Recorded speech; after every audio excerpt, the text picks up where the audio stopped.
Sa paggunita ng World No Tobacco Day, idiniin ng Department of Health ang peligro sa kalusugan ng paninigarilyo at paggamit ng vape.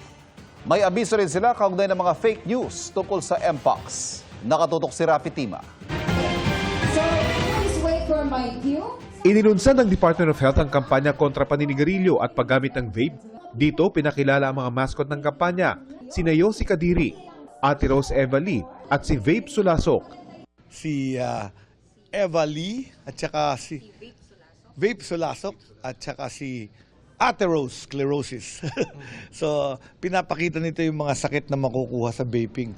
Yung atherose, yun yung atherosclerosis. Yung Eva Lee, E-Valley or e-cigarette and vape-associated lung injury. Mas marami pang chemicals yung vape. So very dangerous talaga na lululon yung mga kabataan sa vaping. So yun yung mensahe namin. Sana talagang masunod yung batas. Pag below 18, hindi magbe-vape. Humingi rin ng media ng update tungkol sa mga kaso ng Mpox sa bansa. Kabilang ang tungkol sa mga viral video na nagsasabing magsuot ng face mask para maiwasan ang pagkalat ng Mpox. Naku, yan ang problema sa ating social media.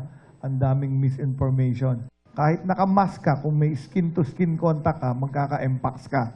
Sa Mpox po, walang tulong yung face mask.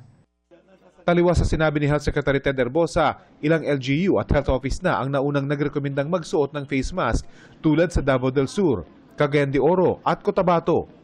Gate pa ni Herbosa, hindi dapat mangamba dahil mild variant lang daw ng Mpox ang nasa bansa ngayon. Hindi rin daw totoong tumataas ang kaso ng Mpox sa Pilipinas. Lahat ng Mpox na na-detect namin ay Clade 2. Ang Public Health Emergency of International Concern ay Clade 1B Mpox. Wala pong ganun sa Pilipinas kahit last year. In fact, nung nireview namin yung statistics ng Mpox last year at this year, mas mababa po ang cases ng Mpox. So, sa science, walang increase ng Mpox. Nagbabala rin ng DOH laban sa mga peking Facebook post tungkol sa lockdown bunsod ng Mpox. Sex, sorry. Mpox pa rin to. Mpox na naman. Iyo ko na. Ikaw na nasusunod niya. Sir, kasi sa online, yung kumakalat na ano, Problema natin, nakikinig tayo sa online. Itong mga experts. may lockdown daw po ng June 10. Opo. Wala. Lockdown does not work for Mpox. Joy, lockdown does not work for Mpox. Why? Because it's skin-to-skin contact. Lalo pag nag-lockdown ka, lalong mag-skin-to-skin contact. Kapag ang umaray, kaming nasa mga medical community, then makinig kayo. Okay. Kung katahimik kami, ibig sabihin, wala kaming nakikitang problema.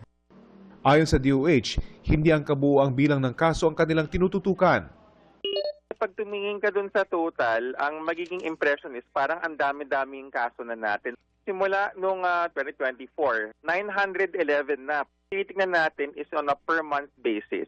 Yung na-detect natin is less than 50 cases for May. Nanawagan din ng DOH sa publiko na iwasan ang mga maling impormasyon tungkol sa Mpox. Patuloy din daw ang kanilang pagbabantay at pag-iingat na hindi makapasok ang mas malubhang Mpox Clade 1B variant sa bansa.